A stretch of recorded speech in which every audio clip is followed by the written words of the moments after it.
중국 증시 출발 동향입니다. 어제 중국의 상하이 종합지수 6거래일 만에 반등에 성공했습니다. 중국의 인민은행이 900억 위안 규모의 단기 영래포 등을 통해서 이 시중에 자금을 다시 한번 공급했다는 소식이 투자 심리를 되살려줬는데요. 어제에 이어서 오늘도 중국 증시 소폭의 반등세로 출발하고 있습니다.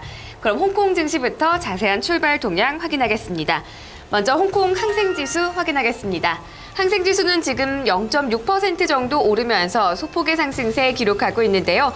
24,706.23포인트 지나갑니다. 종목들을 보면은 어제 또 유가가 랠리를 펼치면서 정유주들이 특히 강세 기록하는데요.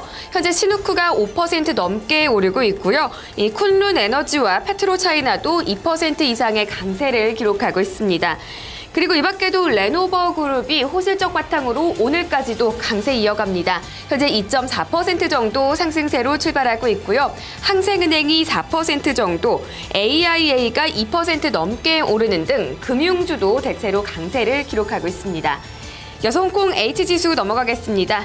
홍콩 H지수는 항생지수보다는 상승폭이 조금 더 큽니다. 0.54% 상승하고 있는데요. 11,832.55포인트를 지나갑니다. 여기서는 강서구리가 거의 3% 가까이 상승하고 있고요. 역시 정유주인 차이나 오일필드가 2.6% 정도 오르고 있습니다.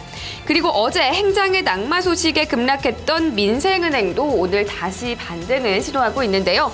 현재 1% 넘는 상승세 기록하고 있습니다. 중국 상하이 본토 증시 이어서 확인하겠습니다. 상하이 본토 증시 오늘 상승하지만 상승폭은 그렇게 크진 않습니다. 강보합권 수준에서 등락을 거듭하고 있는데요.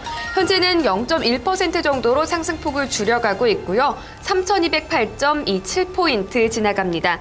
오늘 시가는 3,212.82포인트 기록했습니다. 이어서 상하이 180지수 보겠습니다. 상하이 A지수 먼저 보겠습니다. 상하이 A지수 역시 강보합권에서 움직입니다.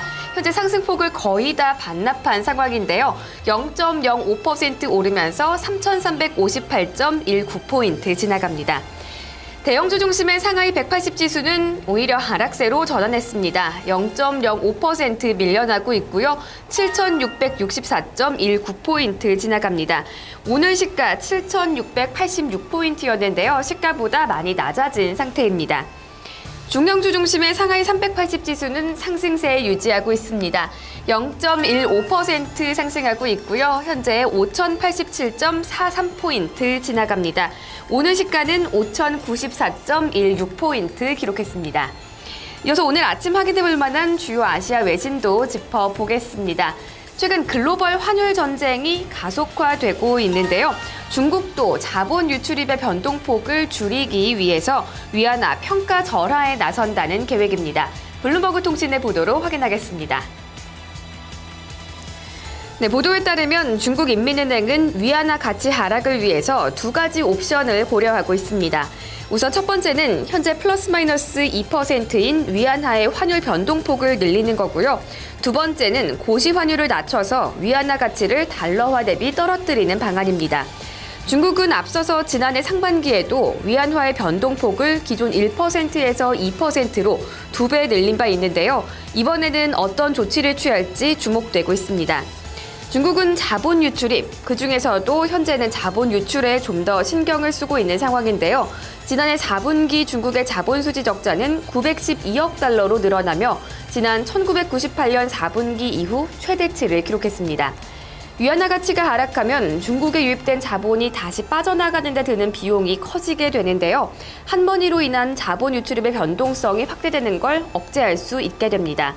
또 인민은행이 버블 우려에 위안화 절하를 망설이고 있는 사이에 유럽과 싱가포르, 호주 등이 경쟁적으로 통화 가치를 떨어뜨리고 있는 점도 이번 결정에 다소 영향을 끼치고 있습니다. 전문가들은 수출이 과거처럼 중국 경제의 강력한 드라이브는 아닐지 몰라도 여전히 막대한 교역량을 가지고 있는 만큼 중국이 환율 전쟁에서 뒷짐을 지고 있을 수는 없는 상황이라고 지적했습니다.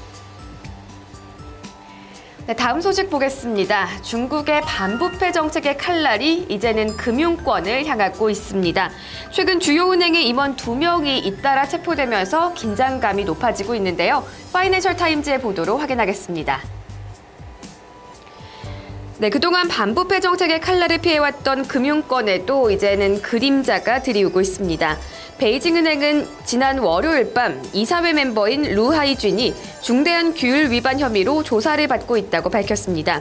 이 중대한 규율 위반이라는 말로 부패 혐의를 완곡하게 표현한 겁니다. 루 이사는 베이징 최대 천연가스 발전 회사의 회장이자 베이징 에너지 투자의 전 회장으로 최근 부패 혐의로 재판을 기다리고 있는 저우융캉 전 중앙정치국 상무위원회 서교방 멤버로 분류할 수 있습니다. 또 어제는 중국 최대 민영은행인 민생은행의 마오샤오펑 회장이 중앙규율검사위원회의 조사를 받으면서 사직서를 제출했습니다. 마오 행장은 후진타오 전 중국 국가주석의 라인으로 분류되는 인물인데요. 지난해 낙마한 링지화 전 통일전선 공작부장 사건에 연루됐을 가능성이 큰 걸로 분석됐습니다. 다만 국제신용평가사 피치는 이번 조사가 이들 은행 영업에 끼치는 영향은 크지 않을 걸로 전망했습니다. 조사가 확대된다면 단기적으로는 악재가 될 수 있겠지만 은행권의 지배구조를 개선하고 투명성을 높이는 계기가 될 거라는 설명이었습니다. 중국 관련 뉴스도 확인해 봤는데요. 지금까지 중국 증시 출발 동향이었습니다.